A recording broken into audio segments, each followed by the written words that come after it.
Good morning po mga ka-farmers. Magandang umaga po sa lahat mga kasibuyas.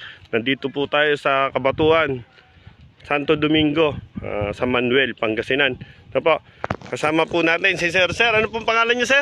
Rolando Area po. Ayan po, si Sir Rolando Area. Siya po yung may-ari nitong sibuyasan na to. At yung ginamitan po ng ating pong Gorsbet 1000 Plus Foliar Fertilizer, no po. Ito po yung magandang epekto. Sir, tingin nyo po, maganda po ba yung nag-i-epekto ng ating pag-i-spray ng foliar fertilizer natin na Gorsbet 1000 Plus? Oh, maganda. Mga ilang hektarya po ito, Sir? Kulang-kulang na kalahati hektarya lang. Ayun, pero nakikita po natin, sabi nga ni Sir, isang patubig na lang, after 3 days, aanihin na po. Ano po? Ganito po yung itsura nung kanina pong mga sibuyas. Oh.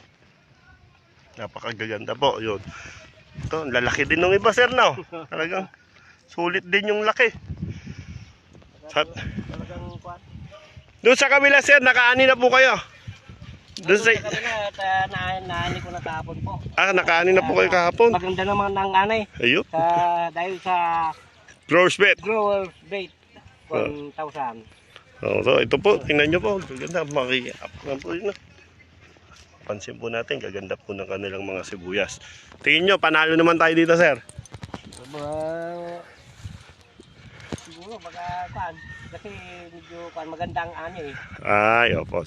So, yun po yung resulta sa pag-i-spray ng Gorsbet 1000 Plus Foliar Fertilizer. Ito po mga katabi natin ito, gumagamit din po ba ito ng foliar fertilizer natin? Isang dito, pero nahuli po. Nahuli. Oo nga, huli yung pananim niya, no? Bata pa. Nagdoble, bata pa kasi. Ay, nagdoble po siya. Hindi tumubo yung unang kwan.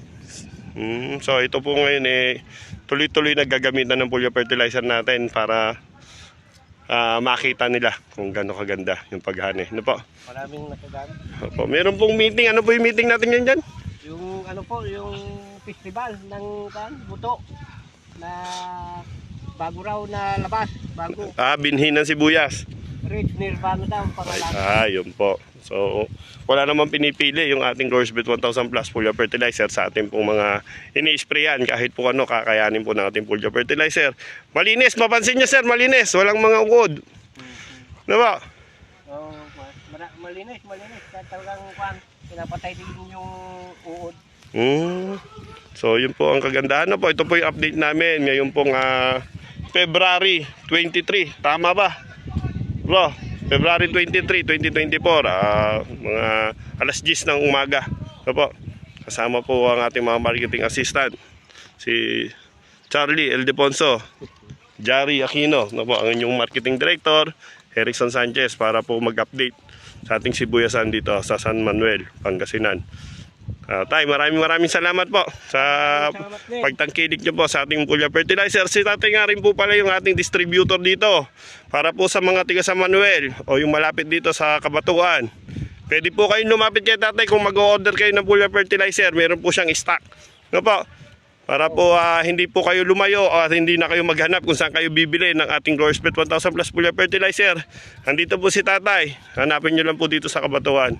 Opo, at pwede kayong bumili sa kanila anytime. Huwag po kayong mag-alala, same price lang po. No po, pare-parehas lang po. Maraming salamat po. To God be the glory po. God bless the farmers of this land.